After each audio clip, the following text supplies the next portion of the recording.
Hello, everyone. Welcome to today's podcast on digital IDs. I'm Robin Hattersley, Editor-in-Chief of Campus Safety. For years now, schools have been issuing physical photo identification cards to their students, faculty, and staff.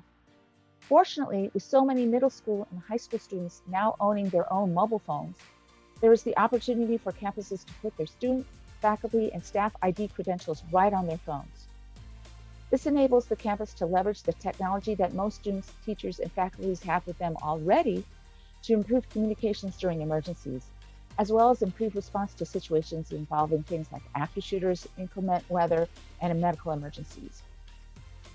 So to tell us more about digital identification credentials, I have with me today Emily Fellouzis, who is Chief Operating Officer for Ident-A-Kid. In our interview, Emily talks about why middle schools and high schools need to adopt digital IDs, what features and functions a digital student ID system should have, tying digital student IDs into the campus or district's emergency management system, and examples of where these systems can be used.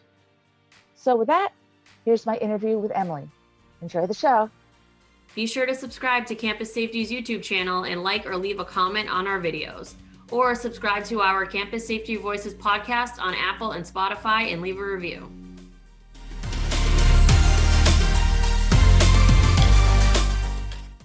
So Emily, why do middle schools and high schools need to adopt digital ID credentials that are on student mobile phones? Great question. So by age 11, about 90% of students have a mobile phone or access to a mobile phone. And by the time they get into middle school, it's almost inherent that every student's going to have one. So cell phones are widely used across your entire school. The students having cell phones can be a nuisance, but we have definitely found that schools' phone policy is evolving during today's COVID restrictions that are in place. We're also seeing that digital IDs are being adopted worldwide, including within 8 states in the US right now. They're rolling out digital IDs.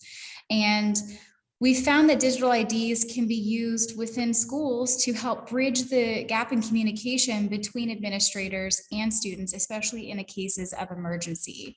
First and foremost, though, we feel like they're more secure. So you're going to be able to leverage your phone's security, like facial recognition and other methods of security, where a physical ID would not have that.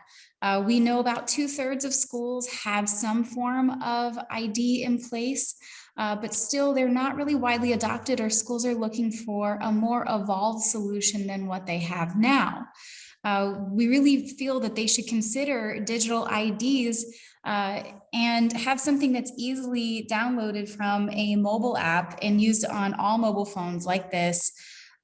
Because we feel that they're cheaper, they're more easily able to be updated. There's no need to purchase any of the expensive equipment and spend between a couple of days to a couple of weeks to create ID cards. That time can be saved and spent elsewhere. We also feel digital IDs are never lost or stolen, because for the end user that has their mobile phone, even if they need to replace their phone, they're able to log in to their digital ID on any compatible device. And for the schools that have students without phones, a digital ID solution is going to be able to print out a hard card or a temporary ID for those students who need it. And we do know that a lot of schools have the physical component for the ID card solutions in place. And we feel like this digital ID just further enhances their security practices. So they can go hand in hand and use the system with the hard cards that are in place now. Well, you make a really good point. I mean, cell phones tend to cause a lot of problems as far as discipline things are concerned, but since they're on campus anyway, you might as well use them, right? Absolutely. Yeah. We've definitely seen that they're using they're using phones to enhance the academics and they're even used more in classrooms. We're starting to see a trend in that. So we feel like being able to use a digital ID, whether you're able to leverage it at the visitor management system, within the library, within the cafeteria, the schools will find that it's used every single day by every single user, and it'll just become the norm, but it doesn't need to be out in the open or become a problem. Great. And so what features and functions should a digital student ID system have? At a minimum, we believe digital ID solutions should provide an easy way to upload images of students and staff, create great looking and easy to read IDs, provide scannable barcodes, and allow you to update user information like student grade and names directly from the school information system. That's going to be so critical for a digital ID solution. But first and foremost, we feel like we should be able to leverage the communication that is now inherently there by being on each user within your school's mobile device, and it should be an emergency management platform. We feel that the system should be able to have that open communication. Schools can activate emergencies, communicate how students and staff should respond, be able to open up two-way communication to report incidents, and allow that end user to really respond whether they're safe or if they need help. Reunification is going to be an important part of resolving any emergency, but it doesn't have to be overly complicated. And that's a big component for any good digital emergency management system that is in the hands of your end users. They can feel empowered to respond whether they are safe or they need help. So Emily, what makes a good campus emergency management system? A good campus emergency management system is going to really be based around the communication platform that the school and district have with all of their end users. So whether you are needing to send real-time notifications of whether to shelter or to evacuate, to provide documents to your staff on plans within your campus and what to do in cases of emergencies, to be able to communicate to your students what they should be doing and prompt them to respond, or even that an emergency has been handled and resolved. What you're doing is you're having an emergency management platform, and you're able to collect information from users that you normally would not have had the opportunity to do when time is extremely sensitive. You'll also want to follow the standard response protocol, which is what a lot of schools are doing right now.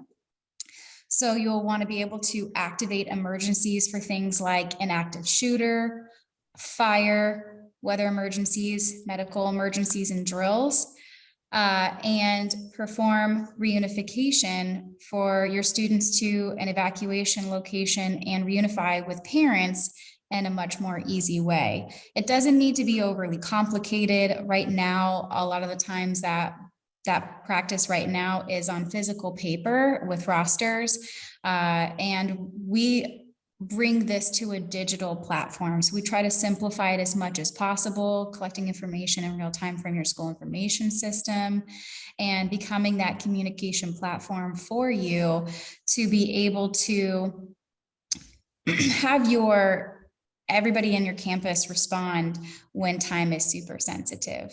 If students want to use a system outside of active emergencies and report incidents, they're able to do so. So for example, if there's a fight in the hallway and they want to report the issue, or if they are stuck somewhere and they do not feel comfortable, they will be able to submit a message to an administrator, and it would open up that two-way dialogue. So do you have examples of where and when your digital ID systems can be used?